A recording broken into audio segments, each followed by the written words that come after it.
The Mongols came to New York and lost to an island.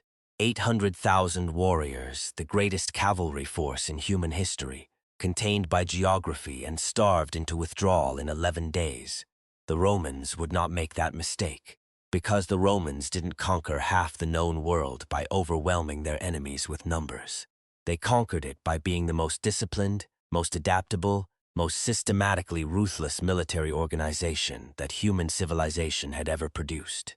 And unlike the Mongols, who had never seen a city like New York, the Romans built cities.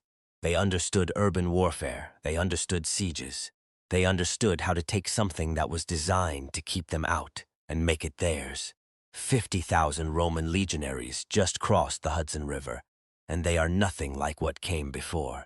To understand why the Roman legion is a fundamentally different problem from the Mongol horde, you have to understand what a Roman legion actually was.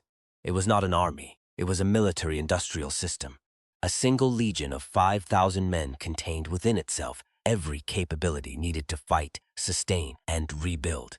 Infantry, cavalry, artillery in the form of ballistae and onagers, capable of hurling 50-pound stones 400 meters, engineers who could build a fortified camp from scratch in 4 hours, medical personnel, supply chain managers, and commanders trained in tactical doctrine that emphasized adaptability over rigid formation.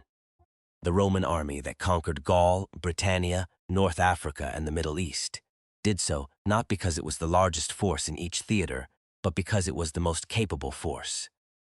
The force that could build a bridge over a river in 10 days, besiege a city for years if necessary, and adapt its tactics to terrain and enemy it had never encountered before. 50,000 of those soldiers just entered Manhattan at 6 a.m. on a Tuesday, and their commanding general is already studying the skyline. The NYPD response is faster than it was against the Mongols because the NYPD has now run the scenario. After the Mongol invasion, the New York City Office of Emergency Management quietly commissioned a classified after-action study of the response failures. One of the recommendations in that study, never publicly released, was the development of a rapid response protocol for unconventional ground threats entering the island from the west. That protocol deploys 400 officers to the West Side Highway within 8 minutes of the alert. The Roman legionaries advancing up the highway in formation encounter those officers at 6:14 a.m. The encounter lasts 4 minutes, not because the Romans defeat the officers. The officers' firearms are effective at range, and the Romans have no answer for them at 200 meters. But because the Roman formation doesn't break under fire the way every other ancient army would. Soldiers in the back ranks step forward to replace soldiers in the front ranks who go down. The formation compresses and keeps moving. The NYPD learned from the Mongols to hold a line. The Romans were trained specifically to break lines, the testudo.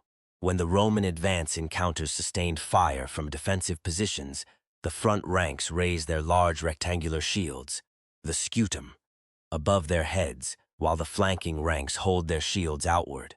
The formation becomes a moving shell of overlapping shields that deflects projectiles from above and the sides simultaneously. The testudo was designed to advance under arrow fire from city walls. It works against 9mm rounds from NYPD service weapons at 50 meters with surprising effectiveness. Not perfectly, not without casualties, but well enough that the formation keeps moving while taking fire that would have scattered any other ancient military unit. The officers on the West Side Highway are watching something they were not trained for and do not have an immediate answer to. They fall back to secondary positions and call for backup. In the 6 minutes it takes backup to arrive, the Roman vanguard has covered 4 blocks. Hour 2. The Roman engineering corps begins working immediately, not on advancing but on fortifying.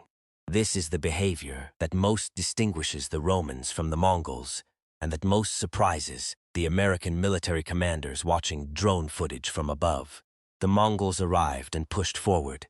The Romans arrive and immediately begin building. Within 90 minutes of landing on Manhattan, they have established a fortified perimeter around their initial position. Stakes driven into the ground at the street intersections, ditches dug across the avenues using entrenching tools every legionary carries, elevated positions established on the rooftops of the nearest buildings. using grappling hooks and rope ladders that are standard Legion equipment. The Roman camp that is taking shape on the west side of Manhattan between 34th and 42nd Street is not the camp of an invading army passing through. It is the camp of an army that intends to stay. Hour 3, the ballistae arrive. The Roman artillery, massive crossbow-like devices mounted on wheeled carriages, are assembled by the engineering corps in the fortified camp and positioned at the perimeter facing east. A ballista bolt travels at approximately 100 miles per hour and can penetrate 2 inches of wood at 100 meters. It cannot penetrate an NYPD vehicle's engine block, but it can penetrate the vehicle's windows, its doors, and the officers taking cover behind it. The arrival of Roman artillery fundamentally changes the engagement geometry. The NYPD had established secondary positions at 150 to 200 meters from the Roman perimeter, a distance at which their firearms were effective and Roman arrows were at the edge of range. At 150 meters, Roman artillery is accurate and deadly. The secondary positions are no longer safe.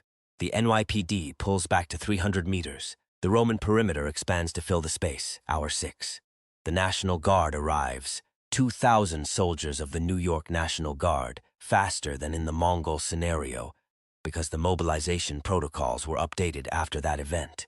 They establish a hard perimeter at 34th Street on the south and 50th Street on the north, cutting off the Roman position from further expansion. Apache helicopters arrive from the 42nd Combat Aviation Brigade and establish an aerial surveillance screen. The Roman commanding general, watching the helicopters from his command position, makes the same assessment that Mongol commanders made and arrives at a completely different conclusion. The Mongols were psychologically destabilized by things they could not understand. The Romans have a doctrine for things they cannot understand. It is called observe, assess, adapt. The general watches the helicopters for 20 minutes. He notes that they are loud, that they maintain consistent orbits, that they do not land. He does not know what they are. He knows they are not attacking. He concludes they are observation platforms. He orders his artillery repositioned to cover the most likely approach corridors that an enemy using observation platforms would use. Day 1 ends with a situation that is militarily cleaner than the Mongol scenario, but strategically more complex. The Romans control approximately 8 blocks of Midtown Manhattan, smaller than the Mongols' reach but far more fortified. They have established a camp that military engineers watching the drone footage are describing as textbook. Better positioned, better fortified, and better defended than many modern military positions they have seen in actual combat zones. 50,000 soldiers in a fortified camp 8 blocks wide on an island they cannot leave and cannot easily be dislodged from. The Pentagon's initial assessment, delivered to the president at 11 p.m., contains a sentence that no one expected to write. The Roman position is defensible against conventional infantry assault, without significant American casualties. The recommendation is not to assault. The recommendation is to contain, cut off supply, and wait. It is the same recommendation that worked against the Mongols. The question is whether it will work against an army that has more experience with sieges than any force in history, on both sides of the walls. Day 2. The Romans begin their systematic study of their environment. This is the Roman behavior that history documents most consistently. Before the Romans conquered something, they understood it. Caesar spent years in Gaul, learning Gaulish political structures, tribal alliances, and geographic vulnerabilities before exploiting them. The Roman general in Manhattan on day 2 has his scouts, small units of 4-6 men moving carefully through the fortified perimeter, cataloging everything within observation range: the height of the surrounding buildings, the width of the avenues, the location of the water sources. The Hudson is visible to the west, the East River to the east. The food supply question that broke the Mongols is being addressed on day 2, not by foraging but by calculation. The general knows how many men he has. He knows approximately how long a fortified position can be held on the supplies brought with the army. Roman legions marched with 17 days of grain rations per soldier. He has 17 days before supply becomes critical. 17 days is a long time to find a solution. Day 3. The water system becomes the Romans' first genuine advantage. The Roman engineering corps, exploring the infrastructure of the buildings within their perimeter, discovers the municipal water system. Pipes, pressure, taps that produce clean water on demand. They do not understand the mechanism. They understand the output. The Mongols died of thirst, partly because they couldn't operate infrastructure they didn't recognize. The Romans have a different relationship with water infrastructure. The Roman Empire was built partly on aqueducts, on the engineering of water supply at urban scale. The engineer who discovers the tap in a 38th Street building spends 20 minutes examining the pipes in the wall before concluding that whoever built this city understood water the way Romans understood water. He turns the tap back on. The Roman position now has unlimited fresh water. The supply timeline just got significantly longer, day 5. The Roman general makes a decision that no military commander has made in Manhattan since the British occupied it in 1776. He sends an envoy, not to surrender. The Roman concept of surrender in the field did not include offering it while in a fortified and defensible position. He sends an envoy to negotiate. The message, translated through the chain of NSA linguists who have been on standby since the Mongol campaign, is specific and surprising in its sophistication. The general offers 3 things: a cessation of offensive operations, the safety of all civilians within and around the Roman perimeter, and full cooperation with whatever governing authority controls this territory. In exchange, he asks for one thing: recognition that the Roman force has established a legitimate military presence and will be treated as a military force rather than a criminal element. It is not a demand for territory, it is a demand for status. The Roman general, 2,000 years before the Geneva Convention, is asking for the rights that the Geneva Convention would eventually codify. He wants his soldiers treated as soldiers, not as invaders to be exterminated. Day 7. The negotiation is the strangest diplomatic event in American history. The Roman general, through interpreters, demonstrates a grasp of negotiating principles that the State Department officials across the table find uncomfortably familiar. He understands leverage. He understands the difference between his stated position and his actual interest. He understands that the American government cannot assault his position without significant casualty, and that this gives him time that he is using to negotiate from a position of relative strength. The Americans understand that they have overwhelming military superiority that they cannot use freely in a densely populated urban area. Both sides are constrained by the same factor: civilian presence, that has constrained every urban military negotiation in history. The Roman general, who has conducted negotiations with Gallic chiefs, Germanic warlords, and Eastern kings, is surprisingly good at this. The State Department officials, who have conducted negotiations with modern nation-states, are surprised to find themselves being outmaneuvered on several points by a man who died 2,000 years ago and has been alive for a week. Day 10. The food crisis arrives on schedule, not catastrophically but measurably.